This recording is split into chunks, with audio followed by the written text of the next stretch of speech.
For a while, I was intrigued with this new ARM TrustZone technology. To me, it seemed like it was powered by some kind of magic. Nevertheless, people were able to constantly find new and new ways to fully compromise code running in TrustZone. So, how do they do that? I've been poking around to find out.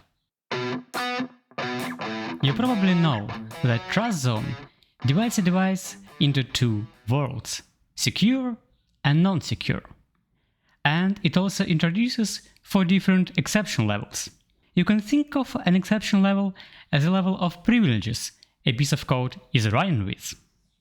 In non-secure world, we have usual user mode applications running in exception level 0 and OS kernel running in EL1. Then we have EL2 with a hypervisor.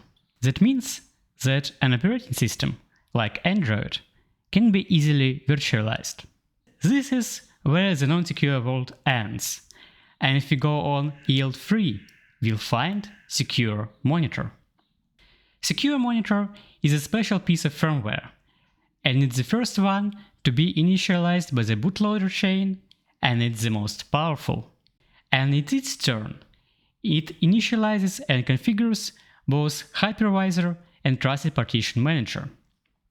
Both layers are optional though, with TPM being a secure world counterpart of the hypervisor level. Then, going up, we have trusted operating system. Unlike your normal operating system, it runs in secure world, which means it can read and write both to secure and non-secure memory. One of the main tasks of Trusted OS is to launch trusted applications and facilitate communication between non-secure applications and their secure counterparts. So, every of the TrustZone levels is powered by some sort of code, and when there is code, there are vulnerabilities. Actually, sometimes vulnerabilities in the secure world can make it even easier to compromise the whole system. But in order to find those bugs, you have to start somewhere. And when I was facing the task of analyzing TrustZone, I decided to start with learning communication channels between normal world and secure world. Well, it turned out that the sole meaning of communication between secure world and non-secure world is an assembly instruction called Secure Manager Call, or SMC. Every implementation is free to treat SMC in its own way, but nowadays, most of the developers follow the ARM SMC calling convention. The convention is actually pretty straightforward. You have to put a value called function ID in register W0 and then fill registers x1 to x5 with parameters to the function you want to call. And after that, you should execute SMC instruction. After executing the instruction, the CPU will find a handler for the SMC call and pass execution to it. The handler is typically implemented in EL3 Secure Monitor, and it can handle an SMC call by itself or pass control to Trusted OS.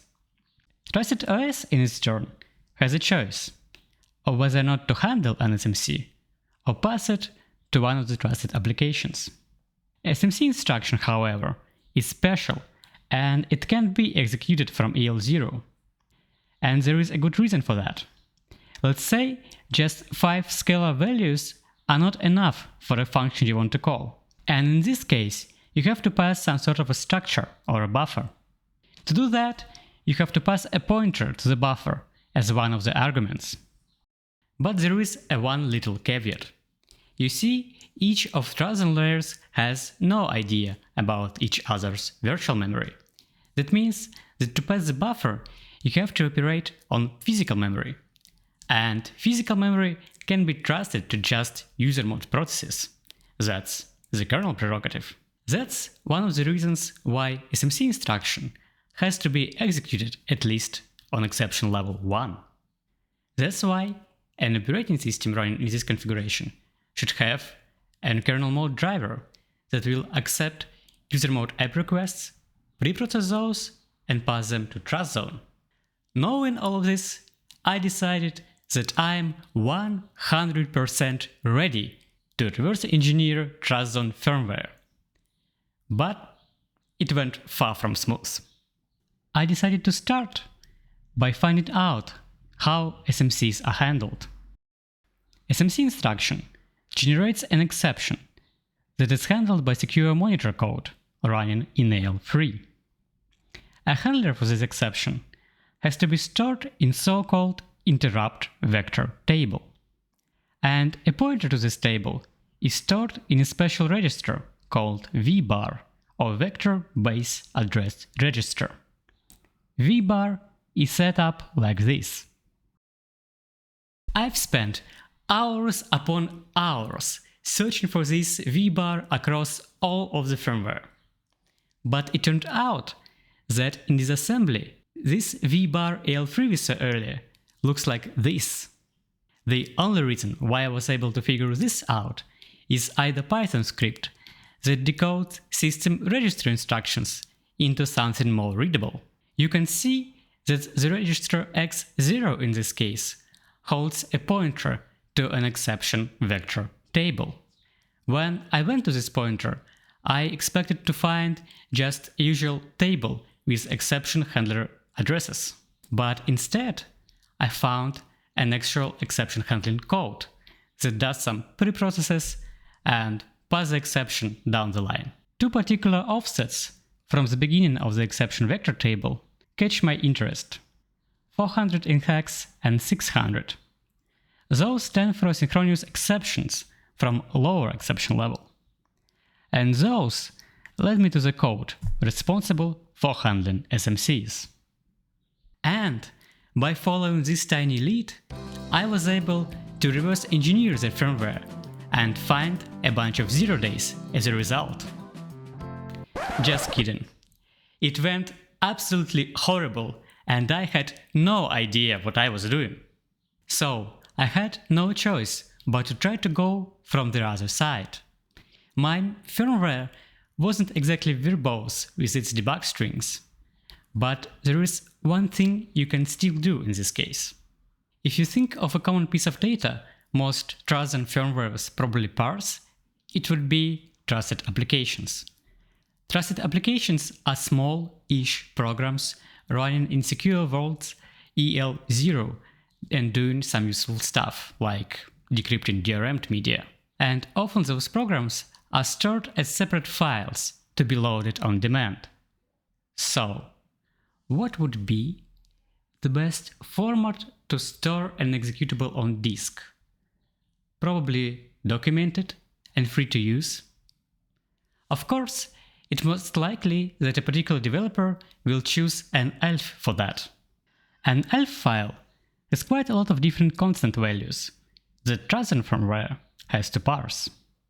Let's take a field called eMachine that specifies the target instruction set architecture. You'd expect a TrustZone firmware to compare this value against 28 or B7 to make sure the trusted application is built for ARM. Otherwise, executing such an application can lead to a disaster. So, just by searching for those ELF constants, I was able to find a trusted application loader. Slowly, the whole picture was becoming clear, though it lacked the final piece, and that was analyzing the communication channel. Yes, at this point in time I knew how it works, in theory. The practice, however, turned out to be more interesting and challenging than I anticipated. I've done a lot of reversing and troubleshooting to finally come up with a client that is able to communicate with TrustZone. And this client, together with the reverse engineering efforts I described earlier, allowed me to quickly test my theories and came up with POCs for various things. And that's what has finally allowed me to make a huge breakthrough I was looking for. And that's why I believe that starting your analysis like this and going onto your targets from different directions is much better than just going from one side. That is probably my favorite reverse engineering trick I was able to come up with. What is yours? tell me in the comments below. And that's it for today. Take care, and as always, happy hacking, you guys!